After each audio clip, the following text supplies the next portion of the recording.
Friends இந்த carrot சாதம் பாருங்களா பார்க்கவே எவ்வளோ ஒரு சூப்பராக இருக்குது, எவ்வளோ ஒரு கலர்ஃபுல்லாக எவ்வளோ ஒரு சூப்பராக இருக்குது. டேஸ்ட்டும் அந்த அளவுக்கு சூப்பராக இருக்கும். நம்ம கேரட்டு நிலக்கடலை இதெல்லாம் சேர்த்து பண்ணதுனால உடம்புக்கு ரொம்ப ரொம்ப ஆரோக்கியம். குழந்தைங்களும் விரும்பி சாப்பிடுவாங்க.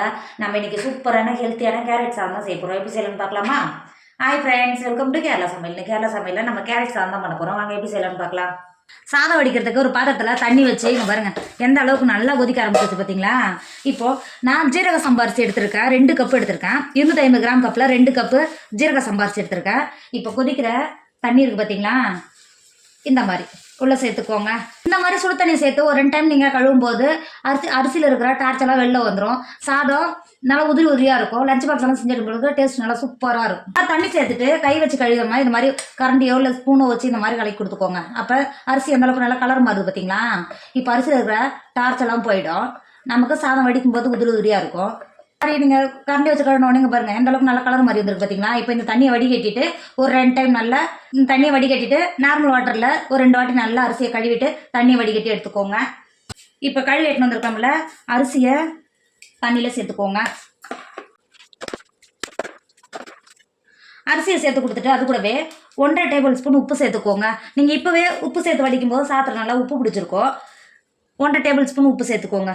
உப்பு சேர்த்துட்டு நல்லா கரண்டி வச்சு கிண்டி கொடுத்துக்கோங்க. கிண்டி கொடுத்துட்டு மூடி போட்டு மூடி சாதம் 3/4 பாகம் நல்லா வேக வச்சுக்கோங்க. இப்போ பாருங்கள் நம்ம சாதம் எந்த அளவுக்கு நல்லா 3/4 பாகம் நல்லா வெந்து வந்திருக்கு பார்த்தீங்களா. எங்கே பாருங்கள் எந்த அளவுக்கு நல்லா வெந்து வந்திருக்கு பாருங்கள்.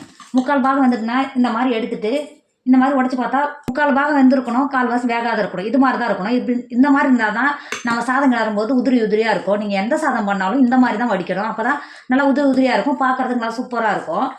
இப்போ சாதம் நல்லா 3/4 பாகம் வெந்துடுச்சு. சாதம் 3/4 பாகம் நல்லா வெந்துடுச்சு. சாதத்தை வடிகட்டி எடுத்துக்கோங்க. இப்போ பாருங்கள் நம்ம வடித்து எடுத்த சாதம் எந்த அளவுக்கு நல்லா உதிரி உதிரியாக இருக்குது பார்த்தீங்களா. இப்போ ஒரு 10 நிமிஷத்துக்கு மாற்றி வச்சுக்கோங்க. கேரட் சாதம் பண்ணுறதுக்கு அடுப்பில் ஒரு பாத்திரம் வச்சுக்கோங்க. 2 டேபிள் ஸ்பூன் எண்ணெய் சேர்த்துக்கோங்க. 2 டேபிள் ஸ்பூன் எண்ணெய் சேர்த்து கொடுத்துக்கோங்க. எண்ணெய் சேர்த்துனா எண்ணெய் நல்லா சூடாயிடுச்சு. 2 டேபிள் ஸ்பூன் கடலைப்பருப்பு சேர்த்துக்கோங்க. அது கூடவே 2 டேபிள் ஸ்பூன் உளுத்தம்பருப்பு சேர்த்துக்கோங்க. அது கூடவே 2 காஞ்சி மிளகா கட் பண்ணி வச்சிருக்க உள்ள சேர்த்துக்கோங்க. காஞ்சி மிளகா நல்லா எண்ணெயில் வறுக்கும்போது நல்ல ஒரு வாசனை வரும். சாதத்தோடு வச்சு சாப்பிடும்போது நல்ல ஒரு வாசனை கொடுக்கும். சேர்த்து கொடுத்துட்டு உளுத்தம்பருப்பும் கடலைப்பருப்பும் நல்லா ஒரு பொன்னிறமாக வறுத்துக்கோங்க. இப்போ பாருங்கள் கடலைப்பருப்பு உளுத்தம்பருப்பு நல்லா பொன்னிறமாக நல்லா வறுந்து வந்துருச்சு. இந்த ஸ்டேஜில் 1 டேபிள் ஸ்பூன் கடுகு சேர்த்துக்கோங்க. கடுகு சேர்த்து கடுகு நல்லா பொரிஞ்சு வந்துருச்சு. 2 கொத்து கருவேப்பிலை சேர்த்துக்கோங்க. அது கூடவே மீடியம் சைஸ் வெங்காயத்தை பொடியாக கட் பண்ணி வச்சுருக்கா உள்ள சேர்த்துக்கோங்க. அது கூடவே 4 பச்சை மிளகாய் கட் பண்ணி வச்சுருக்கேன் உள்ளே சேர்த்துக்கோங்க. வெங்காயமும் பச்சை மிளகாவும் வதங்குறதுக்கு உப்பு சேர்த்துக்கோங்க, சீக்கிரமாக வதங்கி வரும். சேர்த்துட்டு ஒரு 10 நிமிஷம் நல்லா வதக்கிக்கோங்க. வெங்காயத்தை வதக்கும் போது 1/2 டேபிள் ஸ்பூன் மஞ்சள்தூள் சேர்த்துக்கோங்க. சேர்த்துட்டு வெங்காயத்தை நல்லா வதக்கிக்கோங்க. இப்போ பாருங்கள் வெங்காயம் ஒரு 10 நிமிஷம் நல்லா வதங்கி வந்துடுச்சு. இப்போ இந்த ஸ்டேஜில் 1/2 டேபிள் ஸ்பூன் பூண்டு பேஸ்ட்டு சேர்த்துக்கோங்க. சேர்த்துட்டு ஒரு 2 செகண்ட் நல்லா கிண்டி கொடுத்துக்கோங்க.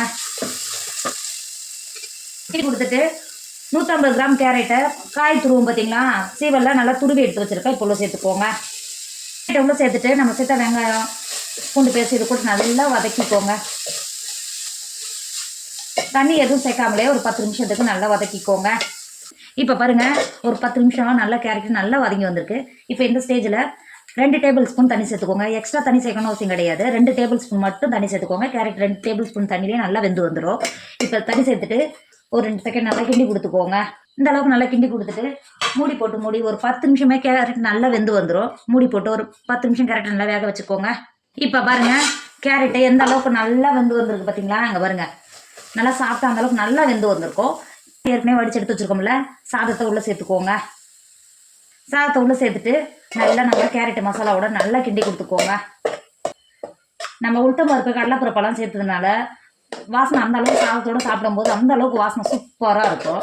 நல்லா கிண்டி கொடுத்துக்கோங்க. இப்போ பாருங்கள் நம்ம கேரட்டோட நல்லா மசாலாவோட சேர்ந்து சாதம் நல்லா கிண்டி கொடுத்துட்டோம். இப்போ லாஸ்ட்டாக ஒரு கைப்பிடி அளவுக்கு நல்லா மல்லித்தழையை பொடியாக கட் பண்ணி வச்சுருக்கா இப்போ சேர்த்துக்கோங்க.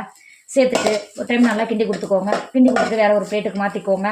நம்மளோட கேரட் சாதம் சூப்பராக ரெடி ஆகிடுச்சு. இதோட டேஸ்ட் அந்த அளவுக்கு சூப்பராக இருக்கும். நம்ம கேரட் சேர்த்து பண்ணதுனால குழந்தைங்களுக்கு ரொம்ப ரொம்ப ஹெல்த்து. ஸ்கூல் போகிற பிள்ளைங்களுக்கு லஞ்ச் பாக்ஸ் கூட செஞ்சு கொடுத்துடலாம். 10 நிமிஷத்தில் சட்டுன்னு ரெடி ஆகிடும். டேஸ்ட்டும் அந்த அளவுக்கு சூப்பராக இருக்கும். கண்டிப்பாக நீங்களும் ட்ரை பண்ணுங்கள். என்னோட வீடியோ உங்களுக்கு பிடிச்சிருந்தா உங்கள் ஃப்ரெண்டு உங்கள் ஃபேமிலிக்கு ஷேர் பண்ணுங்கள். மறக்காமல் கேரளா சமையல் சப்ஸ்கிரைப் பண்ணிக்கோங்க. தேங்க்யூ.